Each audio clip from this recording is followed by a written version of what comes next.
Ustadz Somad, iya. Kebetulan di belakang masjid kami ada gereja. Gerejanya ngasih sapi. Terus, ya kami mau kurban, motongnya gimana?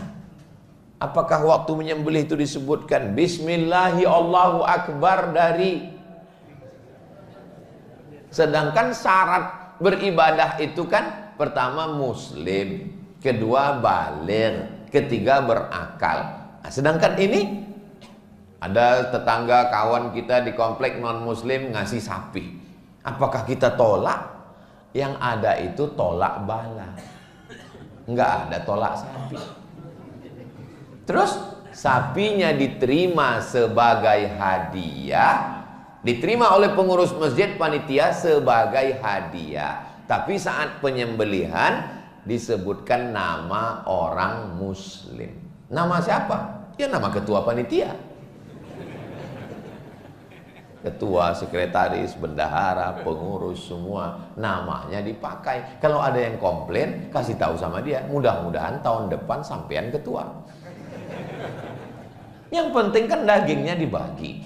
Kalau disebut nama non-muslim, maka kurbannya tidak sah. Tapi bahwa mereka memberi itu terhitung sebagai hadiah. Apakah orang yang tidak Islam itu kalau memberi sesuatu dibalas Allah Ta'ala? Ya. Buka bab tentang wakaf.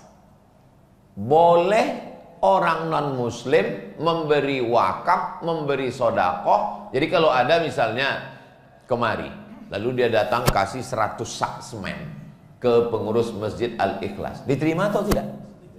Terima. Jangan dibilang tidak diterima. Kami mesti fit and proper test dulu. Dicek dulu. Ini hartanya dari mana? Ya diterima. Tapi bahwa itu menjadi amal di akhirat, syarat amal itu diterima, sebutkan dulu passwordnya. Asyhadu an la ilaha illallah wa asyhadu anna muhammadan rasulullah. Ini Ustaz Somad ini sembarangan ngomong. Biasanya kalau minuman sudah datang, ini bisa 2 jam ceramahnya. Nah, apalagi ada teh manis. Sampai mana tadi hilang banyak. Mana dalilnya? Ketika Nabi mengirim surat ke Alexandria. Jadi waktu itu di dunia ini ada 2 paus.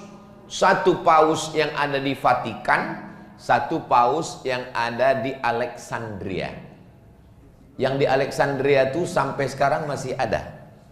Saya waktu ke Mesir, ada paus Alexandria. Mereka tidak ikut yang di Vatikan. Yang dikirimi Nabi surat yang di Alexandria. Yang bawa surat itu namanya Hatib bin Abi Balta'ah.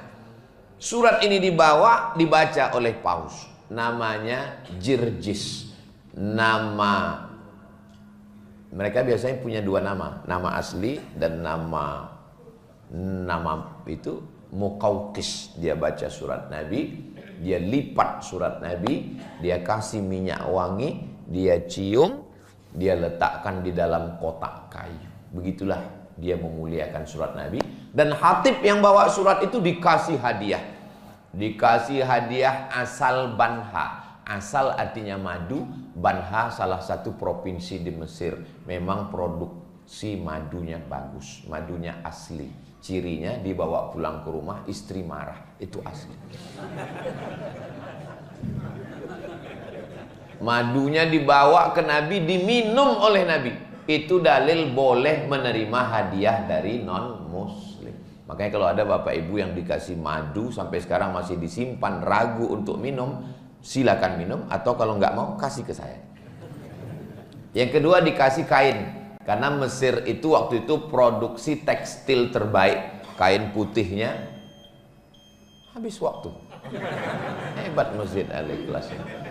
Kadang memang ustadz-ustadz ini ceramah nggak mengenal waktu. Itu pentingnya dikasih timer. Kalau sudah bunyi, habis waktu. Tapi karena ini ustadz dari luar kota, maka ada kekhususan. Nah, lalu kemudian kain putihnya disimpan dan dipakai oleh Nabi SAW. Nabi diberi hadiah yaitu Bilal. Bighal ini lebih besar dari keledai, lebih kecil dari kuda. Kendaraan. Kalau sekarang mungkin ya mobil dinas plat merah.